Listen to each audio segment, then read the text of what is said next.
दोस्तों नमस्कार। दोस्तों, खुला आसमान है और दिल्ली की सर्द हवा है। इस खुले आसमान तले सर्द हवाओं के बीच में किसानों को क्या याद कीजिएगा? आज तो संविधान को याद कर लीजिए, क्योंकि भारत के इतिहास में संविधान लागू होने के बाद शायद ये पहला मौका होगा जब गणतंत्र दिवस पर दो परेड निकलेगी। एक तरफ राजपथ होगा, दूसरी तरफ जनपथ होगा।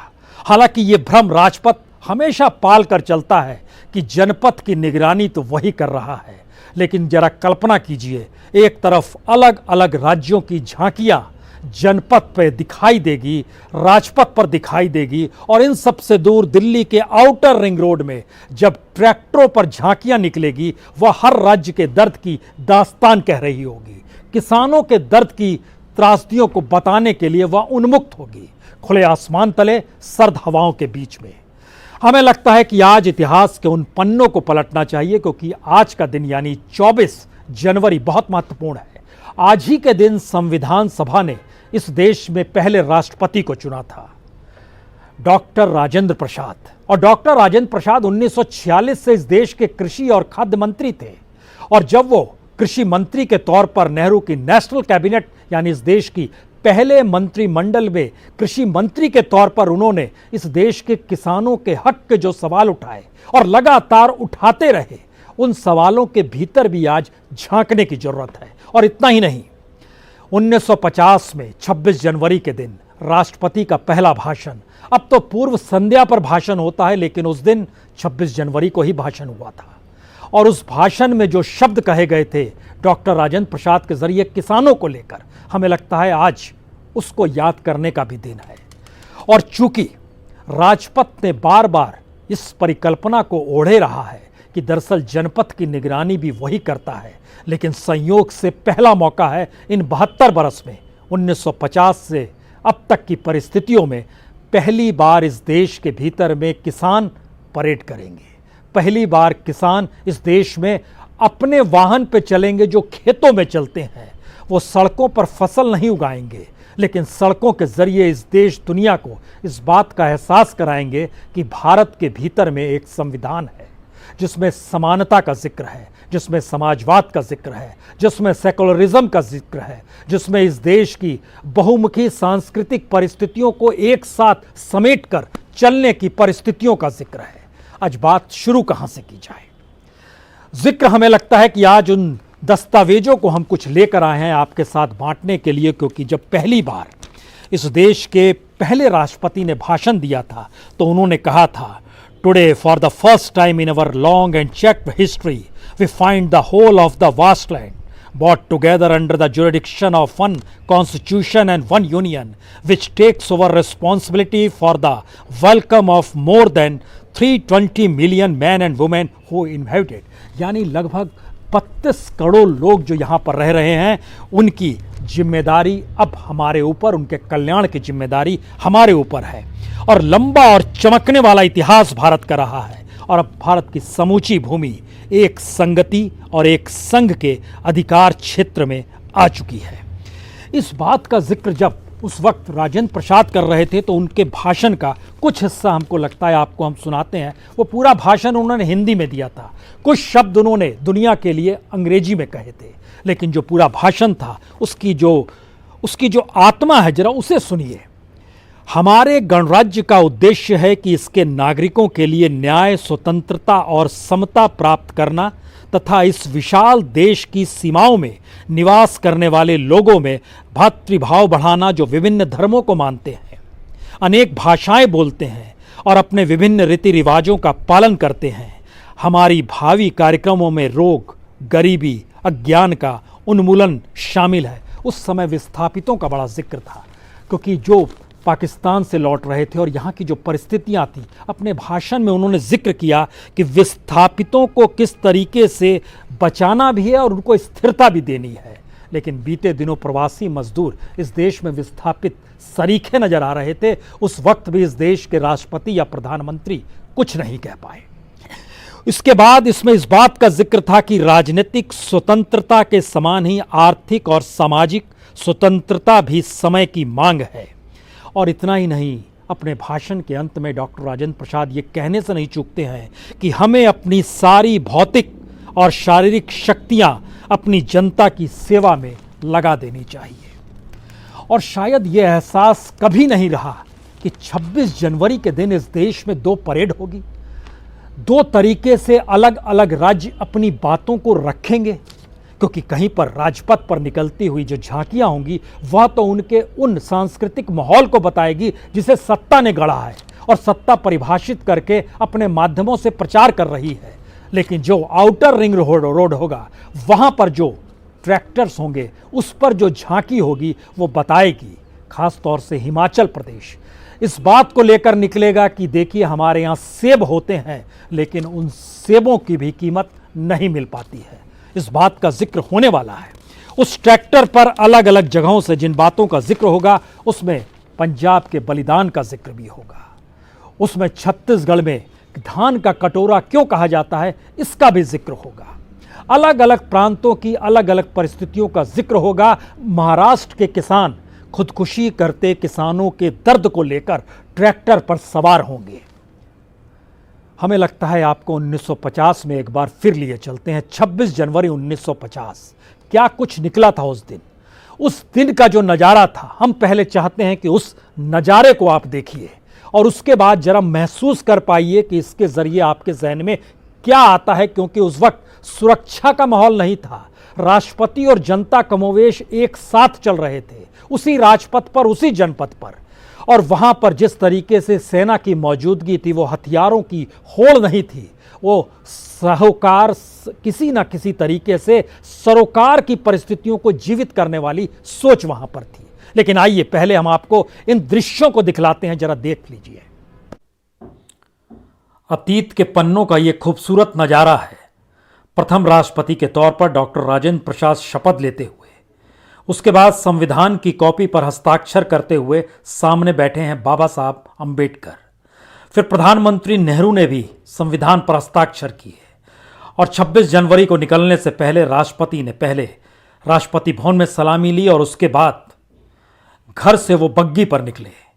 उस वक्त गाड़ियां नहीं थी, बग्गी ही सब कुछ था और साथ में घुड़सवार सेना इकाई। जनता से कोई बहुत दूरी भी नहीं थी, कोई सुरक्षा बंदोबस्त भी ऐसे नहीं थे जिसमें जनता बहुत दूर खड़ी रहे, बल्कि इन सब के बीच घुड़सवार सेना इकाई के साथ साथ अलग अलग आर्मी रेजिमेंट की मौजूदगी थी जिनके सामने राष्ट्रपति को ही सलामी लेनी थी। और इन सब के साथ वहां पर आर्मी, नेवी, एयरफोर्स, उनकी अपनी अपनी धुन थी। शपथ लेते हुए राष्ट्रपति की मौजूदगी दरअसल इस बात का एहसास करा रही थी कि भारत अब गणतंत्र हो चला है, यानी इस देश की समूची इकाई अब संविधान के तहत है और उस संविधान की अगुवाई करते हुए इस देश में प्रथम पुरुष यानी राष्ट्रपति ही है। यानी उस दौर को देखते वक्त हो सकता है आप ये महसूस कर सकते हैं कि मौजूदा वक्त में जब राजपथ से झांकी निकलती है, सेना निकलती है, सेना की टुकड़ियां निकलती है, तब सलामी लेते हुए राष्ट्रपति के जहन में क्या कुछ इस देश के जनता के साथ सरोकार जुड़े होते हैं या नहीं? जी, आपने देखा राष्ट्रपति बग्गी पर सवार थे और उस वक्त जिस भी तरीके की परेड थी उसमें क्या कुछ था, उस दौर के सरकारी डॉक्यूमेंट बताते हैं। घुड़सवार सेना की इकाई चल रही थी, जो मिलिट्री बैंड था वो बज रहा था, पाइप्स और ड्रम जिसको बिगुल और तुरही कहते हैं, बगलर एंड ट्रम्पटर, वह भी मौजूद था। अलग अलग आर्मी के रेजिमेंट्स थे और वो उसमें नेवी भी थी, एयरफोर्स भी थे और सभी के धुन जो बज रहे थे वह सारे जहां से अच्छा हिंदुस्तान हमारा यही बज रहा था। लेकिन 1950 में जब आप लौटिएगा उस वक्त पुलिस सुरक्षा कर्मियों की मौजूदगी इसलिए नहीं थी कि कोई राष्ट्रपति के नज़दीक ना पहुंच जाए, कोई सैन्य कर्मी के बीच ना पहुंच जाए, बल्कि इस बात को लेकर महसूस किया जा रहा था कि एक अनुशासन होना चाहिए। और उस वक्त 1948 में जो दिल्ली के फर्स्ट चीफ थे उनका नाम था D.W. मेहरा। और आप कल्पना कीजिए हम लोग किस तेजी से बदले हैं, क्योंकि उस वक्त दिल्ली में सेनाओं की जो या पुलिस कर्मियों की जो मौजूदगी थी उनकी कुल संख्या लगभग 8,000 थी। 1950-51 का हम आपको आंकड़ा बता रहे हैं। उस समय 8,000 पुलिसकर्मी दिल्ली को देखते थे। एक आईजीपी रैंक था जो कि इंस्पेक्टर जनरल ऑफ पुलिस थे, 8 एसपी यानी सुपरिटेंडेंट ऑफ पुलिस थे और बाकी 8,000 कर्मी थे। अब इसका दूसरा सच मौजूदा वक्त में निकल कर आई है, क्योंकि मौजूदा वक्त इसलिए बड़ा महत्वपूर्ण है क्योंकि आज की तारीख में दिल्ली में 8,182 दिल्ली पुलिस के सुरक्षा कर्मी सिर्फ वीआईपी सुरक्षा में ही लगे हुए हैं। 501 लोगों की वह सुरक्षा करते हैं और इस देश के भीतर में लगभग 19,467 19,467 मंत्री, सांसद, विधायक, जज, नौकरशाह जिनको सिक्योरिटी मिली हुई है, उन सभी की सिक्योरिटी मिला दीजिएगा तो लगभग 66,000 के पार है। 66,043 पुलिसकर्मी लगाए रहते हैं। इस देश के भीतर में सुरक्षा वीआईपीओ को क्यों मिलती है और उन्हें किस बात का डर है? सुप्रीम कोर्ट में ऐसे 3 मौके आए जब इसको लेकर बहस हुई, और आप यकीन जानिए इस वक्त जब खास तौर से पंजाब के किसान दिल्ली की सीमा पर अगुवाई करते हुए दिखाई दे रहे हैं, कुलदीप नैयर साहब और खुशवंत सिंह साहब और महिप सिंह साहब, इन लोगों ने आवाज़ उठाई थी। ये तीनों संयोग से पंजाब से आते हैं। इन तीनों ने आवाज़ उठाई थी एक वक्त की वीआईपी सिक्योरिटी क्यों, लेकिन वीआईपी सिक्योरिटी का आलम उसी सुप्रीम कोर्ट से निकलकर आज किस तरह छा गया है, यह इससे पहले के पूर्व जस्टिस रंजन गोगोई को मिली जेट सिक्योरिटी से आप समझ सकते हैं। यह कल्पना के परे है कि जिस सुप्रीम कोर्ट ने बार बार इस बात को लेकर दखल भी दी कि इतनी सुरक्षा की क्या जरूरत है, किसी को जेट सिक्योरिटी, किसी को वाई सिक्योरिटी, इस तरीके की सुरक्षा का क्या मतलब है। संयोग से एक्स चीफ जस्टिस को भी जेट सिक्योरिटी दी गई जिसमें सीआरपीएफ के बड़ी तादाद में जवानों की मौजूदगी होती है। लेकिन दिल्ली बदल चुकी है, देश बदल चुका है, उसका नज़रिया बदल चुका है। इन बातों का जिक्र करने का क्या मतलब होगा, क्योंकि अलग अलग राज्यों में पूरे डाटा बतलाते हैं कि हर राज्य में कमोवेश वीआईपीओ की कमी नहीं है। पश्चिम बंगाल में भी है 3,142 वीआईपी, जिनके ऊपर 6,247 सुरक्षा कर्मी लगे रहते हैं। लेकिन दिल्ली की सुरक्षा को लेकर, किसानों की परेड को लेकर दिल्ली पुलिस परेशान हो रही है, इस देश का गृह मंत्रालय परेशान हो रहा है। तो हमें लगता है आज जरा इन स्थितियों को समझने की कोशिश कीजिए। जालंधर से, बठिंडा से, अमृतसर से, फिरोजपुर से, बरनाला से, मनसा से, मोगा से, संगरूर से, पटियाला से, फतेहगढ़ साहिब से, गुरदासपुर से, होशियारपुर से, इन जगहों के नाम हम जानबूझकर ले रहे हैं। इन जगहों के किसानों ने यहाँ पर शहादत दी है, दिल्ली सीमा पर शहादत दी है, इस आंदोलन के वक्त शहादत दी है। और आज की तारीख में जब आप पंजाब के भीतर किसी से जिक्र कीजिएगा कि 26 जनवरी को लेकर उनकी क्या तैयारी है, तो उनके शब्दों को सुनिए। कई घरों ने आंदोलन के लिए शहादत दी, कई घरों ने आंदोलन के लिए ट्रैक्टर दिए हैं, कई घरों ने सपरिवार सीमा पर पहुंचकर समर्थन दिया है, कई गांवों ने आंदोलन के लिए चंदा दिया है, कई घरों ने अपने परिजनों से मदद ले ली है जो बाहर रहते हैं। कई परिजन जो बाहर रहते हैं उन्होंने अपनों की मदद करने के लिए इस आंदोलन में पैसा निछावर कर दिया है। यह है इस देश के भीतर में जनपथ पर जब ट्रैक्टर परेड निकलेगी तो उसके भीतर की खुशबू, ये सामूहिकता और सेवा और संघर्ष जो होती है, यह आपको शायद अब 26 जनवरी को नजर आ सकती है। क्योंकि इसके भीतर का एक संकट और है। इन ट्रैक्टरों को जब आप देखिएगा तो आपको हो सकता है 2 तरह के नज़ारे सामने निकल कर आए। एक नज़ारा यह है कि ट्रैक्टर को इस तरीके से क्रिएट भी किया गया है कि बैरिकेड से जब ये टकराए तो आगे लोहे की रॉड निकली रहे। आंसू गैस या पानी कोई छोड़ दे तो इसके लिए एक शीट बनाई गई है फाइबर शीट की, जो आंसू गैस और वाटर कैनन का सामना भी कर सके। तैयारी हर तरीके से है, लेकिन लड़ाई किस बात की है, संघर्ष किस बात का है, टकराव किस बात की है? यह देश तो अपना है, संविधान अपना है, राजनीतिक सत्ताओं ने उसी संविधान की शपथ ली है, तभी वो पदों पर बैठे हैं। लेकिन ना, एक जिद है और शायद एक अहंकार भी है। और शायद इस देश के राष्ट्रपति, अगर वह साइन उन्होंने उन्हीं कानूनों पे किया है जिन कानूनों का विरोध किसान कर रहा है। और हमें लगता है कि आज तो हमें इस बात का भी जिक्र करना चाहिए, इससे पहले यानी पिछली बार जब इस देश के राष्ट्रपति भाषण दे रहे थे, पूर्व संध्या पे अब भाषण दिया जाता है, तो राष्ट्रपति कोविंद साहब जब भाषण दे रहे थे तो उन्होंने पिछले पूर्व संध्या पर यानी 25 जनवरी 2020 में क्या कहा था किसानों को लेकर, सिर्फ एक लाइन का बड़ा जिक्र किया था कि प्रधानमंत्री किसान सम्मान निधि के माध्यम से लगभग 14 करोड़ से अधिक किसान भाई बहन प्रति वर्ष 6,000 रुपए की न्यूनतम आय प्राप्त करने में हकदार बने हैं।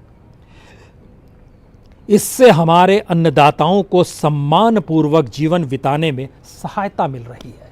हमें लगता है कि अब इस पूर्व संध्या पे जब राष्ट्रपति किसानों का अगर जिक्र करें तो शायद इन लाइनों को भी पढ़ ले और इसके भीतर के उस मर्म को भी समझ ले कि ये 2,000 रुपये 4 महीने में दिए जाते हैं, 6,000 रुपये साल के दिए जाते हैं, जिसका जिक्र हम बार बार इसलिए कहते हैं कि वह एक किसान परिवार को मिलता है 2,000 और प्रतिदिन का 16 रुपये हो जाता है। और सम्मानपूर्वक जीवन क्या होता है, यह दिल्ली की सीमा पर बैठे हुए किसान जिस हक की लड़ाई का जिक्र कर रहे हैं, उससे राष्ट्रपति ने आंखें क्यों मूंद रखी हैं? राष्ट्रपति के हस्ताक्षर के बाद ही इस देश में संसद के जरिए पारित कानून अमली रूप में लाए जा सकते हैं, तो राष्ट्रपति इस दिशा में क्यों नहीं देख रहे हैं? ये दिन तो उनका है, संविधान सभा ने राष्ट्रपति चुना था। अब हालांकि पॉलिटिकल राष्ट्रपति होने लगे, लेकिन फिर से अगर झांकिएगा तो संविधान को तो एक बार देखना चाहिए, पढ़ना चाहिए।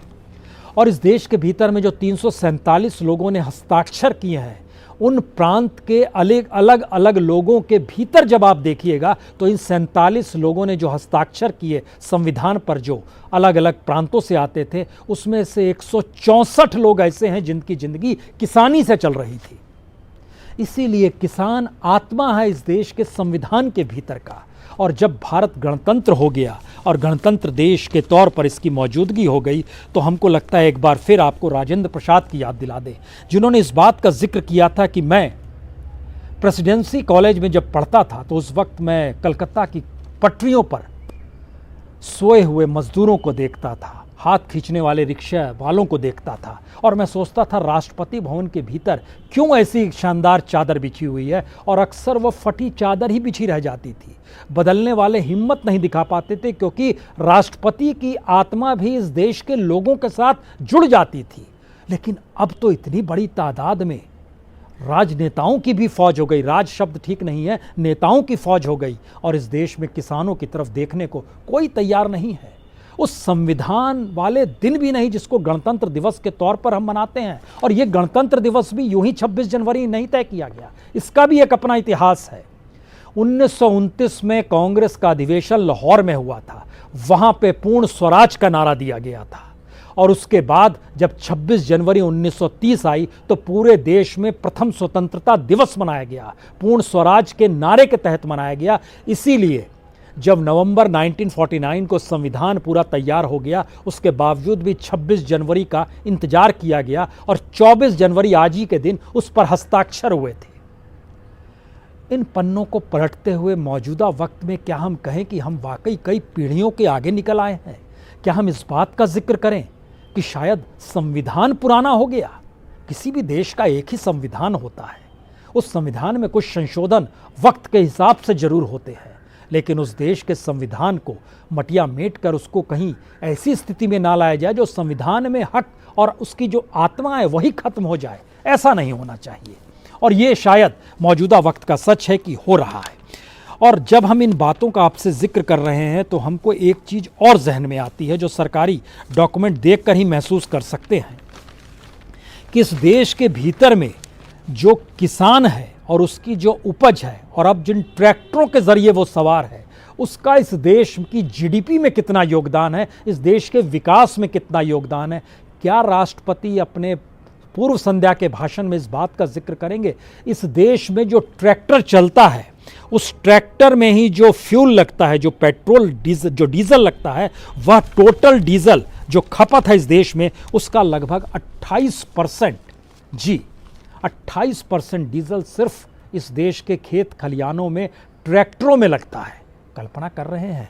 यानी अगर पूरा डाटा आप चाहते हैं तो उसको इस लिहाज से समझिए कि ट्रैक्टर, एग्रीकल्चर के इक्विपमेंट्स और एग्रीकल्चर के पंप सेट, इन सारों में मिलाकर लगभग ये 13%, और इसके साथ जो खेती से जुड़े हुए ट्रक की परिस्थिति आती है उसको जोड़िएगा तो लगभग 28% हो जाता है। इस परिस्थिति में फसल की योगदान, इस परिस्थिति में हमारे देश में ग्रामीण भारत जो कि पूरी तरीके से खेती पर निर्भर है, उसका जीडीपी में योगदान लगभग 48% है। यानी ग्रामीण भारत का योगदान भारत की जीडीपी में 48% है। शहर में बड़ी बड़ी अट्टालिकाओं में रहकर इस बात की संतुष्टि मत कीजिए कि ये लुटियंस की दिल्ली में कोई रहता है, कोई तो राजधानी में रहता है। इस भ्रम को ना पालिए, क्योंकि इस देश के भीतर का एक सच यह है कि जब कलकत्ता से दिल्ली राजधानी तब्दील हुई थी, उस समय जिस राजपथ पे चलते हैं उसको किंग्सवे कहा जाता था, और जो जनपथ है उसको क्वींसवे कहा जाता था। आज़ादी के बाद नाम यह कहकर बदला गया कि जनपथ इसलिए क्योंकि यह जनता की सड़क है, राजपथ इसलिए क्योंकि यह संसद की और राष्ट्रपति भवन की दिशा में जाती हुई सड़क है। लेकिन अब सड़कों के मायने भी आउटर रिंग रोड और जनपथ और राजपथ के तौर पर देखे जाएंगे। हो सकता है आने वाले वक्त में इस देश में राजनीतिक विचारधारा का परिवर्तन इस रूप में हो जो किसान, खेत खलियान, जनता से जुड़ जाए और उनके भीतर यह एहसास हो जाए कि दरअसल इस देश में नागरिकों के हक का जिक्र वो नहीं करेंगे तो फिर क्या मतलब है। इस देश के भीतर में जितने भी राष्ट्रपति हुए, उन राष्ट्रपतियों के भाषण के मर्म को अगर आप छुएंगे तो लगभग 8 राष्ट्रपति ऐसे हैं इस देश के भीतर में जिन्होंने अपने शब्दों को सिर्फ किसान मजदूर के इर्द गिर्द ही चीजों का जिक्र किया। राष्ट्रपति राजेंद्र प्रसाद इसमें अग्रणी थे, इसमें कोई दो मत नहीं है। लेकिन 26 जनवरी के दिन संविधान की व्याख्या जब जब जिस राष्ट्रपति ने की, वो बार बार इस देश के खेत खलियान, इस देश के आदिवासी, इस देश के ग्रामीण हिस्सों को और इस देश के उन पिछड़े और दुरस्त इलाकों का ही जिक्र करने में लग गए जिसे मुख्यधारा से कैसे जोड़ा जाए, यह सवाल था उनका। लेकिन पहली बार ऐसा लग रहा है कि मुख्यधारा का मतलब शायद वह पूंजी हो गई है, वो आंकड़ा हो गया है जिसको पाने के लिए किसी चांद की तरह, बच्चे की तरह मचलता हुआ कोई प्रधानमंत्री है जो कह रहा है 5 ट्रिलियन जीडीपी हो जाए। बच्चे को चांद चाहिए, प्रधानमंत्री को 5 ट्रिलियन की इकोनॉमी चाहिए। इस देश का सच ये नहीं है। ये देश ने बड़ा संघर्ष किया है और वाकई इस देश का इतिहास बहुत चहकने वाला रहा है। लेकिन ये कल्पना के परे है कि 1 लाख से ज़्यादा ट्रैक्टर दिल्ली के आउटर रिंग रोड में जब घूम रहे होंगे तो क्या एक दृश्य आपको और दिखाएं। पहली बार 1952 में, फर्स्ट टाइम 1952 में इस देश के भीतर जो भी झांकियां निकाली गई थी, उन झांकियों को ट्रैक्टर खींच रहे थे। यह परेड 1952 की है। उस वक्त ट्रैक्टर रायसीना हिल से लेकर राजपथ और जनपथ तक गुजरे थे। यानी मौजूदा वक्त में जब आउटर रिंग रोड पर दिल्ली के ट्रैक्टर गुजरेंगे तो लोग एहसास कर सकते हैं कि राजपथ और जनपथ पर भी कभी ट्रैक्टर चले थे, 4 राज्यों की झांकियों को लेकर चले थे। यानी आज की तारीख में आउटर रिंग रोड ही जनपथ हो सकते हैं और आने वाले वक्त में राजपथ भी वही हो सकते हैं। जी, और उन ट्रैक्टरों को विशेष तौर पर ग्रामीण इलाकों से मंगाया गया था। और इतना ही नहीं, खास तौर से 4 प्रांत, 1952 का हम जिक्र कर रहे हैं, जो मध्य प्रांत का इलाका था, जो सीपी एंड बरार का इलाका था, वहाँ जो पंजाब का इलाका था वो इलाका, वो पूरा का पूरा इलाका, जो बंगाल का इलाका था वो इलाका, और जो खास तौर से जो बिल्कुल पश्चिमी सिरे पर बैठा हुआ इलाका जिसमें कर्नाटक का कुछ हिस्सा मिला हुआ था महाराष्ट्र के साथ, इन 4 जगहों की झांकियों को ट्रैक्टर पर ही निकाला गया था। अब तो अलग अलग छोटे छोटे प्रांत बढ़ गए, प्रांतों की तादाद बढ़ गई, लेकिन इस देश में ट्रैक्टर का महत्व खत्म नहीं हुआ है। तो ट्रैक्टर की रैली की महत्ता शायद उस गण को जिंदा कर रही है जिसके ऊपर वाकई तंत्र ने इस रूप में कब्जा कर लिया है, जो इस बात का एहसास कराता है कि हम ही सब कुछ हैं और हम ही गणतंत्र हैं। ये मौका जो भी हो, लेकिन इतिहास के पन्नों को पलटते वक्त शायद 72 साल की उम्र किसी भी देश के लिए संविधान लागू करने की बहुत बड़ी नहीं होती है। तो 72वें गणतंत्र दिवस की पूर्व संध्या पर मनाएं कि राष्ट्रपति शायद इन 3 कानूनों के बारे में कोई बड़ा ऐलान कर दें, कोई जिक्र कर दें। मना सकते हैं, सोच सकते हैं, या फिर इस देश के भीतर वे यह सोचना शुरू कर दें कि इस देश में अब गणतांत्रिक भारत की नई परिभाषा इस देश का किसान ही रचेगा, वही परिभाषित करेगा, और उसकी शुरुआत ट्रैक्टर परेड से होगी। बहुत बहुत शुक्रिया, बहुत बहुत शुक्रिया।